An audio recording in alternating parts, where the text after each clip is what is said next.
Okay. No big fan of this deal for Iran. In fact, it's like a tour they're on, the No Nukes for Iran tour. Nobody thinks that this agreement has the possibility of getting approved by Congress. In other words, it's clear that there is a majority that will reject it. The only question is, will there be 2/3 in both chambers to override a presidential veto? All right, you heard from Joe Lieberman there from my chat with him yesterday that he thinks there will be, that they're very close, if not at that point already. Republican Senator from the fine state of Montana, Steve Daines, on whether he agrees with that. Now, the 67 votes is what's crucial, Senator. Are you there? I'm here. Yeah, good to see you, Neil. I guess I'm more specifically talking whether you think those 67 no votes are there, enough to presumably override a presidential veto. Yeah, well, every day that goes by, we're hearing news that would give members pause. Those who are still on the fence, I think, are starting to lean no on this deal. You know, on Saturday, the supreme leader of Iran, the Ayatollah Khomeini, is in the mosque saying they're going to defy U.S. policies to the chance of death to America and death to Israel. And yesterday, Secretary Kerry says these remarks are very disturbing. And I don't think the clock has even started ticking yet on the 60 days. As of last night, Senators Corker and Cardin, Republican and Democrat, wrote a letter to Kerry saying we don't yet have all the documents of what the deal even is.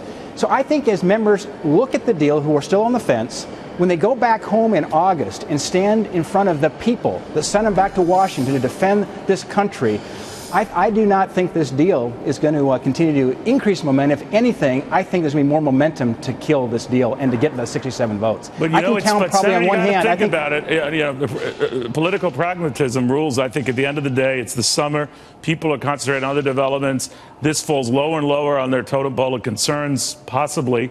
And if you're the president, you're looking at making sure Republicans don't get more than the 60 no votes they're likely looking at now. And I'm including in there, sir, a few likely Democrat flips. Yeah, well, that's enough. That's enough. And what do you say to that? Because the president is also going to come back and say, you know, the UN has already voted, the Council unanimously for this. So all those member countries, including the likes of France and Great Britain, what have you, are going to resume diplomatic relations and trade with Iran and lift tens of billions of dollars worth of sanctions, with or without us. What do you think? Yeah, I don't think that vote from the UN to bypass Congress helped the president.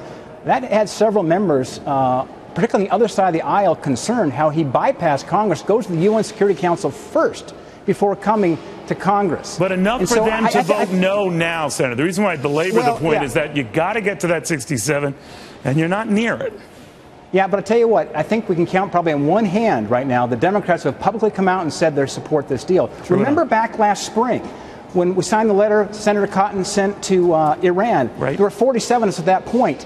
By the time that moved through Congress, the final vote on that was 98-1, saying that the Congress should weigh in on the deal. And if you remember last March and April, you're right about that. It was looking very, very concerning. It was 98-1 at the end. I think, again, time is on the side of those who believe that this is a bad deal for America, it's a bad deal for the world. I think the momentum actually is going the other way to kill this deal. Do you know who the one person was who was okay?